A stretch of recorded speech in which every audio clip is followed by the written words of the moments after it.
안녕하세요. 마음 따라 발길 따라 이상욱입니다.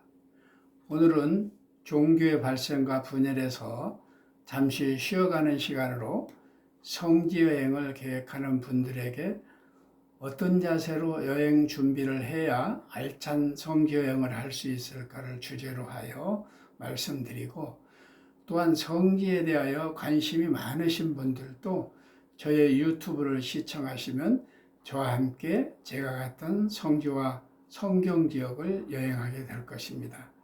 여러분, 오늘 제 복장을 보고 깜짝 놀라셨죠? 성지를 제가 갔을 때 이런 복장을 하고 갔습니다.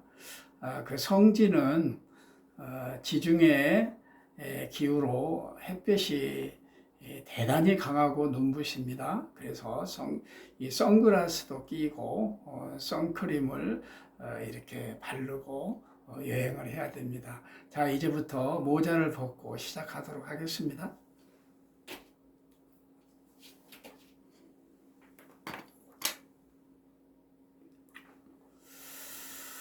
저는 여행을 무척 좋아했고 기독교 역사에 관심이 많아 성지 여행과 유럽 여행을 오래전부터 꿈꿔왔습니다.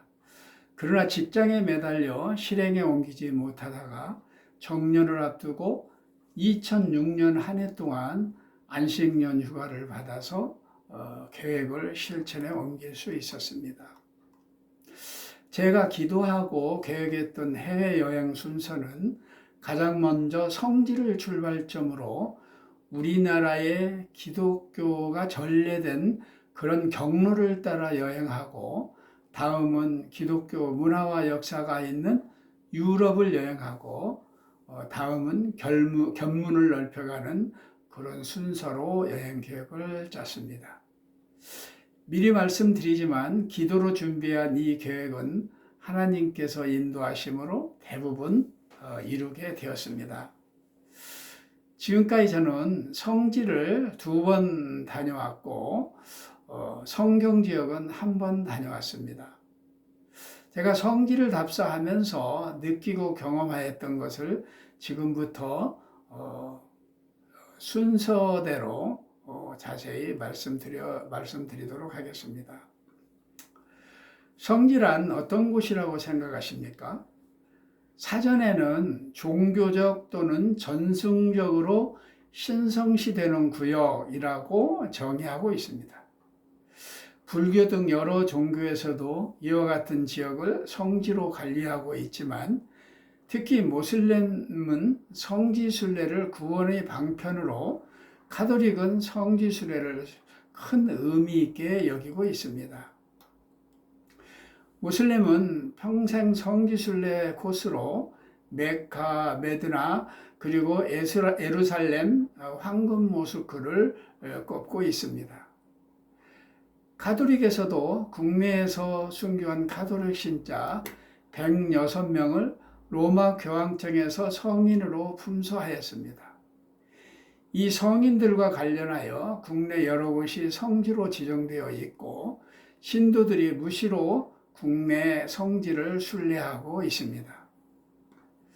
세계적으로도 가톨릭 성인은 6천여 명이 넘고, 여기에 예수님과 마리아 등 관계되는 성지가 이루 헤아릴 수 없을 정도로 많습니다. 개신교에서는 성지 순례가 성도에게 구원과 아무런 관련이 없기 때문에 저는 순례라는 말 대신에 성지 여행 또는 성지 답사라고 말하고 싶습니다. 그래서 저는 개인적으로 성지 답사로 말하고 있으며, 성지도 하나님께서 현현하신 지역과 예수님의 탄생과 사역기 등으로 최소화하여 성지라고 부르고 있습니다. 기타 다른 지역, 즉 성경에 나타난 지역들의 유적지 등은 저는 성경지역이라고 부르고 싶습니다. 성지와 성경지역은 지중해 연안에 분포되어 있습니다. 성지는 지금의 이스라엘, 이집트, 요르단, 레바논과 시리아의 일부 지역에 분포되어 있습니다. 성경지역은 성지를 포함하여 튀르키예, 그리스, 이탈리아, 지중해와 일부 섬들입니다. 이 지역들의 답사를 위해서는 치밀한 사전 계획이 필요합니다. 광범위하게 넓은 지역이고 여러 나라를 거치기 때문에 출입국에 필요한 비자 문제도 사전에 검토해야 하고 시간과 경비 등을 고려하여 계획을 세우되 여러 차례로 나누어 가는 것도 좋습니다. 성지와 성경지역은 지중해성 기후입니다. 고온 다습함으로 답사에 적기는 봄과 가을철이라고 말하고 있으나 4월 초순 또는 중순에 시작하여 늦어도 5월 중순에는 마쳐야 합니다. 답사에서 가장 중요한 준비는 기도입니다. 좋은 날씨와 여행 전반의 안전과 개인의 건강 그리고 좋은 만남을 기도해야 합니다. 좋은 팀원을 만나야 하고 전문성 있는 좋은 가이드를 만날 수 있도록 기도해야 합니다. 성경 읽기는 성지를 답사하는 데 있어서 매우 중요합니다. 다음과 같이 지역에 따라 준비하시기 바랍니다. 출애굽 경로와 이스라엘 주변국 성지 답사는 모세 오경과 사복음서를 읽어야 합니다. 튀르키예와 이탈리아 성경지역 답사는 사도행전, 요한계시록, 바울서신, 그리고 서신서 등입니다. 답사지역과 관계된 성경 읽기는 여행 기간에도 계속되어야 합니다. 성지와 성경지역 답사에서 가장 중요한 것은 당시 성서 인물들이 활동하였던 배경, 즉 주변의 강과 산 그리고 기후 등을 참고하면서 접근해야 합니다. 이런 시기가 생각납니다. 산천은 의구한데 인걸은 간데없네. 고려 말의 충신 길제 선생의 시입니다. 예수님이 사역하셨던 갈릴리 호수를 보시고 주변의 경관들을 둘러보십시오. 그곳에 예수님은 보이지 않지만 예수님이 사역하셨던 예수님이 보셨던 산과 강 이런 것들을 볼 때 우리 마음속에 큰 감동으로 다가올 것입니다. 답사 지역에는 많은 기념교회와 유물과 유적들이 있습니다. 그러나 이들은 성서 인물과 별 관련이 없는 것이 많기 때문에 오히려 변함없이 그 지역에 여전히 남아있는 산과 강 주변 지역을 잘 살피시는 것이 중요합니다. 사실 유럽 지역의 여행은 초기 또는 중세 시대에 지어진 아름답고 거대한 성당과 모스크를 관람하는 것입니다. 또한 당시의 역사입니다. 성경 역사와 성경 지역을 지배했던 그 나라의 역사를 알아가는 것도 큰 도움이 됩니다. 그 나라의 역사는 주재한 한국 대사관 홈피에서 소사를 찾아 읽으시면 됩니다.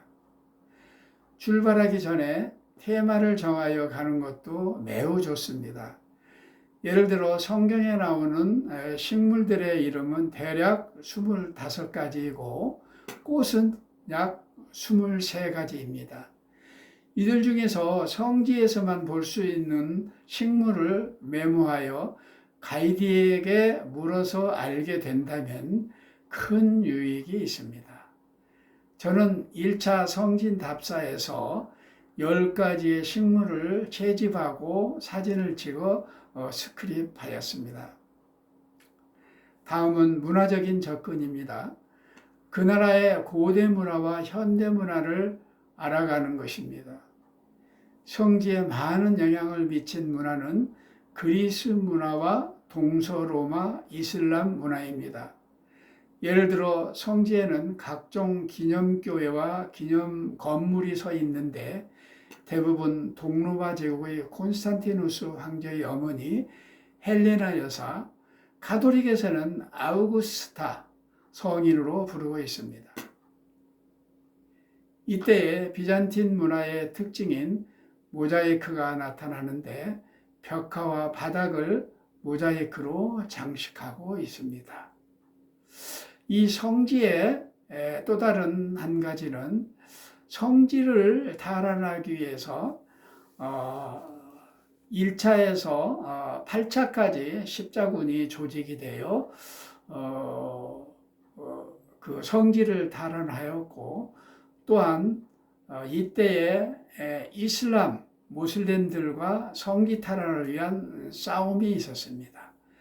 이때에 십자군과 모슬렘의 그 문화가 성지 쪽에 많이 남아 있습니다. 다음은 현지에서 알면 유익한 팁 몇 가지를 알려드리겠습니다. 매일 기도하는 것과 성경을 묵상하는 일은 매우 중요합니다.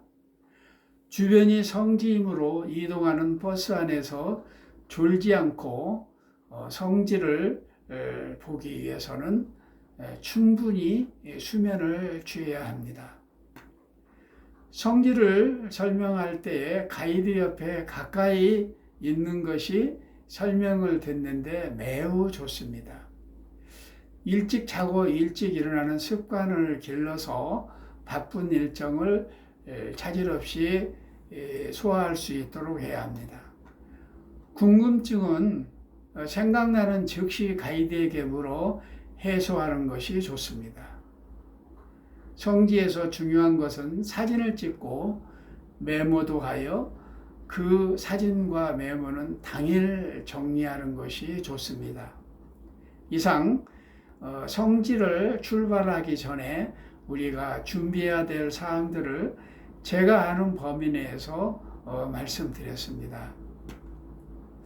다음 성지답사 코스는 제 유튜브를 통해서 해드릴 텐데, 맨 처음에는 출입국 경로인 이집트 요르단 지역을 가보면서 지도를 통해서 자세히 설명드리도록 하겠습니다.